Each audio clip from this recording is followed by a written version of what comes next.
Okay, Steeler fans, time for the mailbag segment. Not a lot of questions here, and that's okay. I think a lot of fans are just fed up. I feel that. I really, really do. And I've said it before. If fans feel like they got to step away, I get it. Like, I totally get it. But we're going to be here no matter what, just so you know.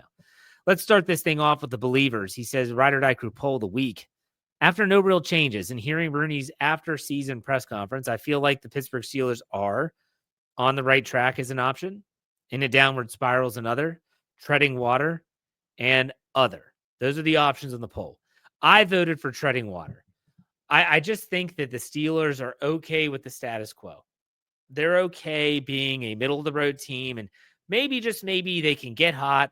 Mike Tomlin is great at winning those weird games at times that can push them to 10 wins, maybe even 11 wins, get them into the playoffs. Everyone's thinking things have changed, and nothing has changed. And that's just a stagnant, it's not this downward spiral. It's like this, they're stuck in this pattern, and they just can't get out of it. You're drafting from 18 to 21 every single year. You're not willing to trade up and make a huge trade to try and get that generational talent. And so you just keep going through this same cycle. Rinse and repeat. Rinse and repeat. Here we go again. That's why I voted for treading water. And after Art Rooney's comments, I don't feel like anything is going to change. Let's go to Jeff Coons. Greetings from Not Mad Canada. The team has done nothing apart from booking flights to the Senior Bowl. What is one realistic task for the team leadership to immediately address? Immediately address? There's nothing. I hate to tell you this. There's nothing. Everything that should have been done already. Anything. Let me rephrase that. Everything that should be done should have been done already.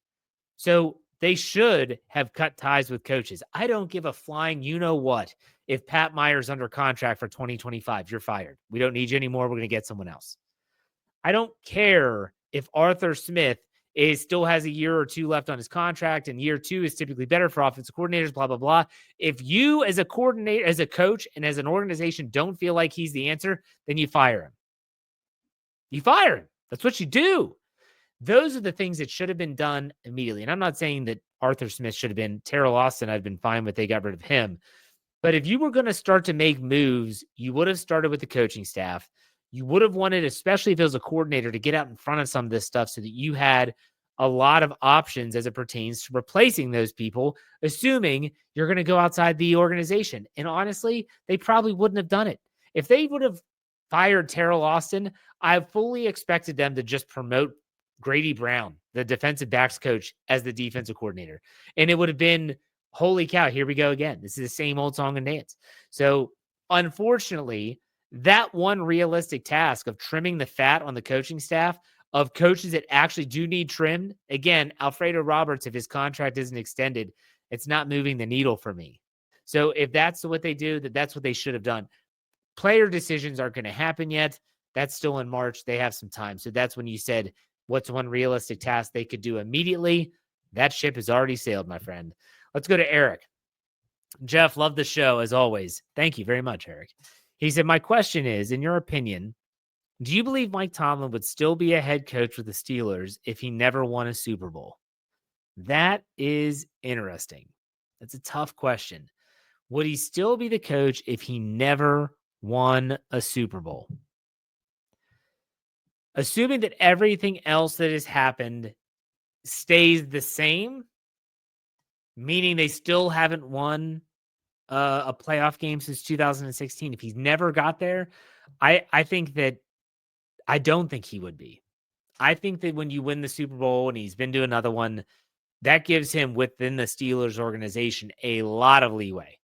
And now since then, there's a lot of wrinkles here with like contract and no trade clause and all that stuff. I'm going to say no. I don't think he is the head coach right now if the Steelers had never won a Super Bowl and if he didn't have that on his resume. That's a tough question. Good question, Eric. Let's go to Brandon Diaz. He said, are we looking at this wrong? Should we be blaming Rooney for all this, not Mike Tomlin? It's two sides of the same coin. It's two feathers of the same bird or two wings of the same bird, whatever analogy you want to use. It's the same freaking thing. It's an owner that lets the coach get away with murder, and it's a coach that doesn't want to press the owner for a lot of things that probably should happen. That's exactly what takes place. They enable one another, it feels like. It feels like it's just another toxic relationship, more toxic maybe even than the Steelers fan base in this godforsaken organization. I can't believe I'm talking about the Steelers organization like this. And I had someone on Twitter, I just saw them say the other day, they're like, oh, this Steelers fan base acts like they only won 2 games. They were 10-3 and then lost 5 games in a row to finish.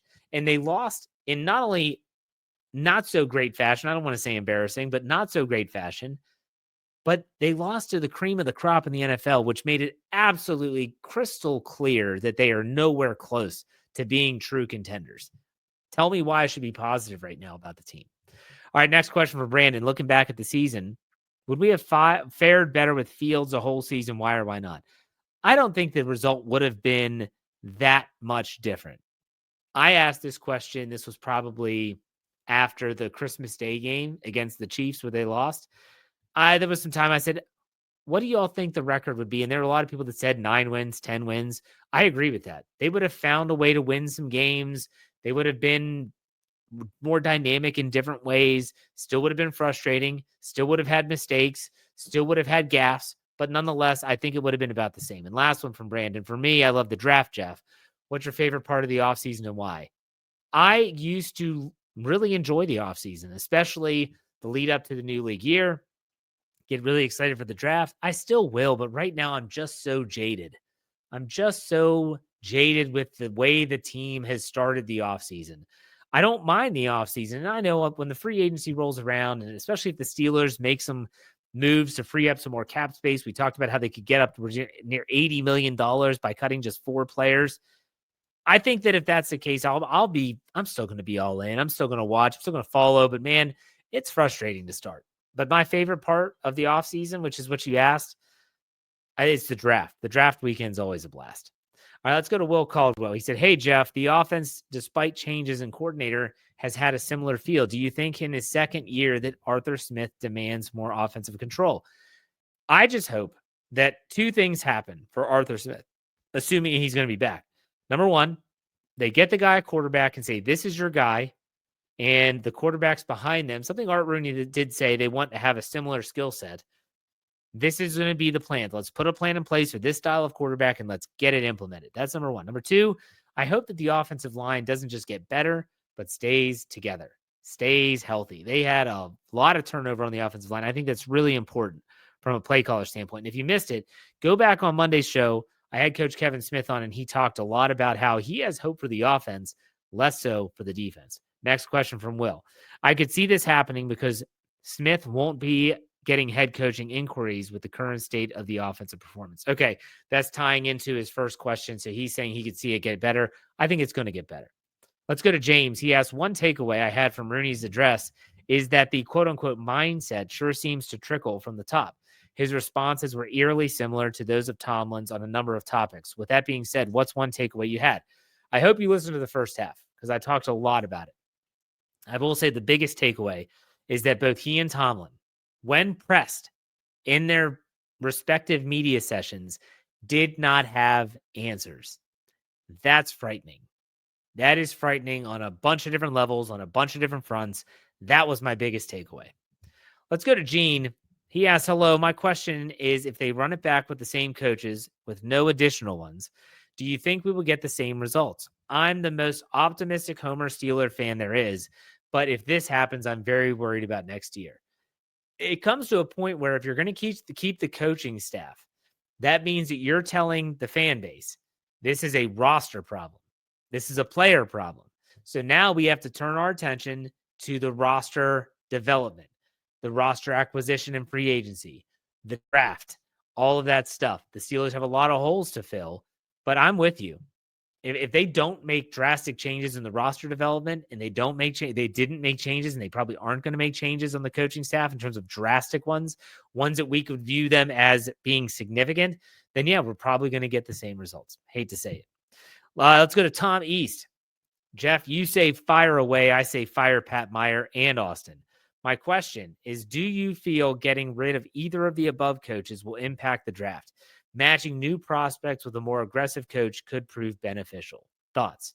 So for me, I'm going to say that I think that if they were to, they're not going to fire Terrell Austin, so I'm not even going to entertain that. But if they were to get rid of Pat Meyer, I think that would impact the type of who do they bring in.